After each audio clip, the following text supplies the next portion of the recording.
কোরবানির ফজিলতের ব্যাপারে আমরা চমৎকার কয়েকটি হাদিস আলোচনা করতে যাচ্ছি। এই হাদিসগুলি কোরবানির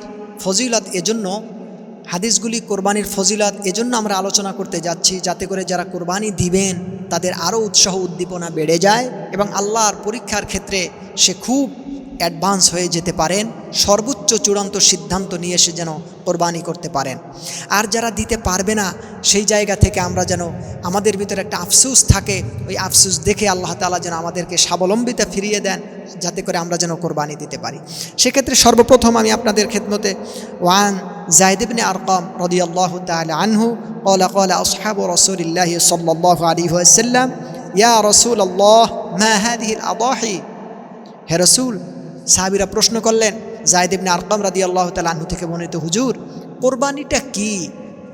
দেখুন আল্লাহর হাবিব সাল্লাল্লাহু আলাইহি ওয়াসাল্লাম বলছেন ক্বালা সুন্নাতু আবিকুম ইব্রাহিম, এটা হচ্ছে তোমাদের পিতা হযরতে ইব্রাহিমের সুন্নাহ। তার মানে হযরতে মুহাম্মদ সাল্লাল্লাহু আলাইহি ওয়াসাল্লাম কিন্তু বলেন নাই যে কোরবানিটা আমি রাসূল মুহাম্মদ সাল্লাল্লাহু আলাইহি ওয়াসাল্লাম আদেশ করেছি বা আমার আল্লাহ সরাসরি আদেশ করেছেন, এটা বলেন নাই। বলছেন এটা হচ্ছে তোমার পিতা হযরতে ইব্রাহিমের সুন্নাহ। তার মানে ইব্রাহিম আলাইহিস সালাতু ওয়াস সালাম ইসমাইলকে যে জবেহ করেছিলেন, সেখানে গোশত উদ্দেশ্য ছিল না, রক্ত উদ্দেশ্য ছিল না, মায়ার উদ্দেশ্য ছিল না, সব কিছু উপেক্ষা করে একমাত্র আল্লাহর হুকুমের সামনে নিজেকে গোলামির মতন উপস্থাপন করাটাই ছিল একমাত্র উদ্দেশ্য। সে লক্ষ্যেই তিনি বলছেন যে সাহাবীরা বললেন ক্বালু ফামা লানা ফিহা ইয়া রাসূলুল্লাহ, হে রাসূল এই কোরবানির ভিতরে আমাদের জন্য কি রয়েছে? রাসূল পাক সাল্লাল্লাহু আলাইহি ওয়াসাল্লাম বলছেন ক্বালা বিকুল্লি শা'রাতিন হাসানা ক্বালু ফাসসুফু ইয়া রাসূলুল্লাহ ক্বালা বিকুল্লি শা'রাতিন মিনাস সুফি হাসানা। রাওয়াহু ইবনে মাজাহ শরীফের ভিতরে এসেছে, আল্লাহ পাকের হাবিব বলেছেন যে যেই প্রাণীটি জবেহ করা হবে, এই প্রাণীর গায়ে যত লোমকূপ থাকবে, পশম থাকবে, প্রত্যেকটা পশমের বিনিময় আল্লাহ তাআলা নেকি দান করবেন। এবং প্রত্যেকটা নেকি, গরুতে যদি 7 ভাগী হয়, মহিষে যদি 7 ভাগী হয়, উটে যদি 7 ভাগী হয়, তাহলে প্রত্যেক ভাগীদার একটা পশুর গায়ে যেই পরিমাণে পশম আছে, পূর্ণ পশম প্রত্যেকের ভাগে সমান সওয়াব পেয়ে যাবে। সুবহানাল্লাহ। শুধুমাত্র তাই নয়, আমি আপনাদের খেদমতে আরও একটি হাদিস শোনাচ্ছি, সেটি হচ্ছে ওয়ান আয়েশা রাদিয়াল্লাহু তাআলা আনহা আন্নাহা ক্বালাত ক্বালা রাসূলুল্লাহ সাল্লাল্লাহু আলাইহি ওয়াসাল্লাম ইন্না রাসূলুল্লাহ সাল্লাল্লাহু আলাইহি ওয়াসাল্লাম ক্বালা মা আমিলা ইবনু আদম মিন আমালি ইয়াওমান নাহর আহাব্বা ইলাল্লাহি মিন ইহরাকিদ দাম।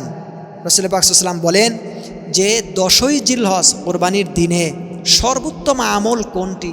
রাসূল পাক সাল্লাল্লাহু আলাইহি ওয়াসাল্লাম বলছেন সর্বোত্তম আমল কোরবানির সময় 10ই জিলহজে ঈদের নামাজের পরে যে ব্যক্তি আল্লাহ পাকের রেজাবন্দি হাসিলের জন্য নিজ হাতে পশু জবেহ করবে বা ভালো কোনো ব্যক্তি দিয়ে পশুটা জবেহ করবে, এই পশুর গলার উপরে ছুরিটা যখন চালানো হয়, তখন সর্বপ্রথম যে রক্তের ফোঁটাটা পড়ে, ওই ফোঁটাটা জমিনের উপরে গড়ে পড়ার আগেই আল্লাহ তাআলার হাবিব বলেন কোরবানিটা আল্লাহর কাছে পৌঁছে যায়, আর এই রক্তের ফোঁটাটা পড়ার সাথে সাথে তার কোরবানিটা আল্লাহ পাক কবুল করে নেন। সুবহানাল্লাহ। শুধুমাত্র তাই নয়, বলা হয়েছে মিন ইহরাকিদ দাম ওয়া ইন্নাহু লায়াতি ইয়াউমাল কিয়ামা, যেই পশুটি হৃষ্টপুষ্ট শক্তিশালী পশু আমি জবেহ করলাম, এই পশুটি কিয়ামতের ময়দানে আল্লাহ তাআলা ডাকবেন। ওয়া ইন্নাহু লায়াতি ইয়াউমাল কিয়ামা, কিয়ামতের দিন তাকে ডাকা হবে বিকুরুনিহা ওয়া আশআরিহা ওয়া আজলাফিহা ওয়া ইন্নাদ দামা লায়াকাউ মিনাল্লাহি বিমাকানিন ক্বাবলা আন ইয়াকা মিনাল আরদি ফাতিবু বিহা নাফসাহা। সুবহানাল্লাহ। আল্লাহ পাকের হাবিব বলছেন এই প্রাণীর যত রকমের প্রয়োজন, অর্থাৎ নাড়ি ভুঁড়ি, পায়ের খুরা, কান, চামড়া, যেই জিনিসগুলি পেট থেকে ফেলে দেওয়া হয়, হিসাব করা হয় না, এই সব কিছুকে আল্লাহ তাআলা কিয়ামতের ময়দানে দাড়িপাল্লায় দিয়ে তারপরে সেটাকে ওজন করে যত নেকি হয় কোরবানি দাতার নামায় আমলের ভিতরে, সকলের নামায় আমলের ভিতরে প্রত্যেক কোরবানি দাতার সওয়াব আল্লাহ তাআলা সমান এক একটা প্রাণীর সওয়াব দান করে দেবেন। সুবহানাল্লাহ। অতএব আসুন আমার প্রিয় ভাইরা, প্রত্যেকেই কোরবানি যাদের উপরে ওয়াজিব হয়েছে আমরা ওয়াজিবগুলি আদায় করি।